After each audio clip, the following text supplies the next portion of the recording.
This is the first in a couple video series that we'll be doing from AkzoNobel, talking about navigating the PVDF landscape.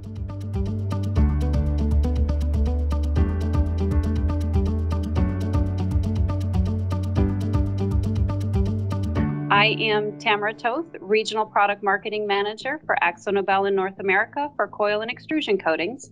And across from me, across the world from me actually, is Bo Matzner. Bo, do you mind introducing yourself? Yeah, hi Tamara, good seeing you. So I'm the Global Product Marketing Director for Coil and Extrusion coatings. Well, thank you, Bo. I know it's a little bit later in your time and early in my time today, so thanks for taking the time. We are going to talk about PVDF a little bit, and Bo's going to help me walk through this. And the first question really is, what is PVDF? And Bo, I'm going to toss that one over to you. Well, PVDF stands for polyvinylidene difluoride. To explain it in plain words, I mean, it's basically a resin. So resin is the key component for any paint or coating. But particularly this resin is very useful to make a really high performance coating, which would help us to protect metal surfaces. It's very durable. It's got a very good mechanical properties in terms of formability and scratch resistance. And also from an appearance perspective, you can use it quite widely for smooth, textured application, and it covers basically any color you can think of. So the next question I have, though, is what is going on in the PVDF resin market, and globally, what are we seeing happening right now, Bo?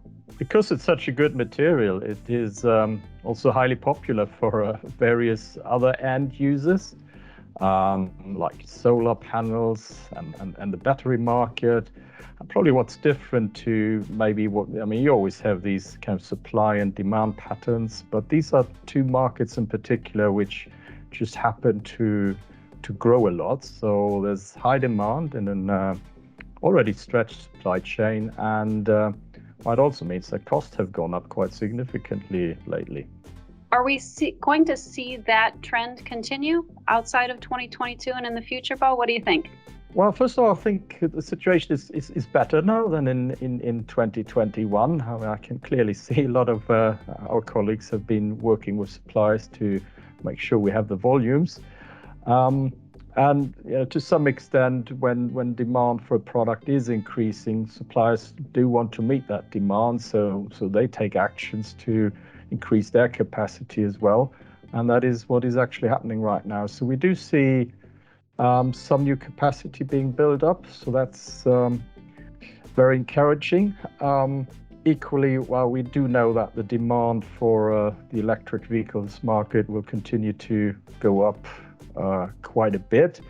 So it's this balance of seeing that on one hand, our suppliers doing a lot to get the capacity up, but clearly the demand will also go up as well. So it's quite difficult to predict how this will all pan out in the medium term. And then I guess the last question is, with this, how can we help our customers really navigate this as we go through these challenges with the PVDF resin? Well, first of all, I mean, we have a very experienced sales and the technical team across the globe. Applies for all regions we operate, from America to Europe to Asia.